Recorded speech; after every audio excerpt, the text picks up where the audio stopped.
Let's talk about the dengue from the PSM.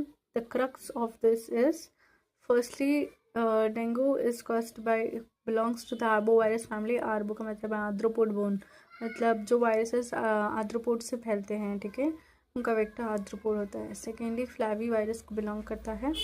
और जो dengue virus जो है वो एडिस इजिप्टी मस्कीटो और एक मस्कीटो है. सो इसके दो वेक्टर्स होते हैं, that is Aedes इजिप्टी and Aedes albopictus. Aedes इजिप्टी and albopictus. जो एडिस इजिप्टी है वो नर्वस फीडर है, मतलब एक बार में इसका पेट नहीं भरता है, कितने की लोगों का खून पीता है तब जाके उसका पेट भरता है, और अपनी बहुत बार ये पीता है. ओके. एंड एल्बोपिक्टस एक बार उसने एक ह्यूमन गन से सारा खून ले लेता है, जितना भी इसको चाहिए एक बाइट में पूरा ले लेगा. तो जो एल्बोपिक्टस है, एक कंप्लीशन ऑफ एक गोनोट्रोपिक साइकिल बाय वन बाइट, एक बार काटेगा और सारा खून ले लेगा, उसका एक गोनोट्रोपिक साइकिल भी पूरा हो जाएगा.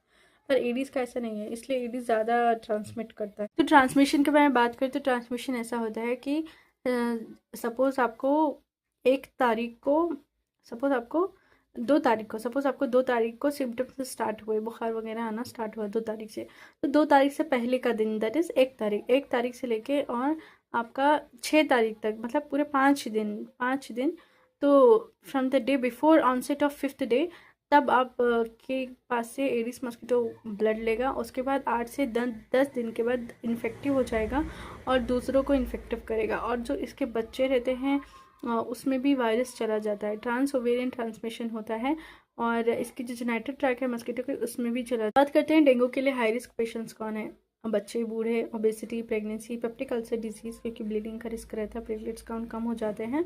और जो वुमेन जो पीरियड्स में हैं उनको भी ब्लीडिंग ज़्यादा होने के चांसेस होते हैं. और दूसरा जिसको हीमोलाइटिक डिसीज़ है, थैलेसीमिया है, हीमोग्लोबिनोपैथी, G6PD है, कंजेनाइटल हार्ट डिसीज़ है, क्रॉनिक डिसीजेस, डायबिटीज़, इसके भी heart disease, hypertension, renal failure, cirrhosis, और जो एनसेड्स बहुत दिनों से दर्द की दवा ले रहे हैं उनको भी प्रॉब्लम होता है. और डेंगू में दर्द की दवा नहीं लेनी चाहिए एनसेड्स, बिकॉज ये ब्लीडिंग कॉज कर सकती है और जो भी GI सिम्टम्स हैं उसको एग्रीवेट कर सकती है. सबसे इंपॉर्टेंट बात करते हैं क्लिनिकल कितने टाइप्स होते हैं. The first is undifferentiated fever, जो नॉर्मल फ्लू की तरह होती है और चली जाती है.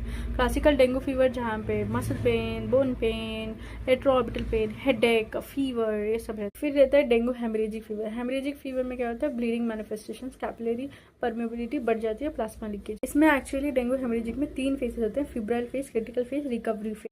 फिर और एक फेज होता है that is dengue shock syndrome. Dengue shock syndrome में क्या होता है, बहुत ज़्यादा प्लाज्मा लीकेज होने की वजह से शॉक में चले जाते हैं, cold, clammy skin, bleeding. Lastly what is the indication, platelet less than 10,000 तक है तो prophylactic platelet transfusion. Lastly vaccine 2 licensed vaccine है. Dengue vaccine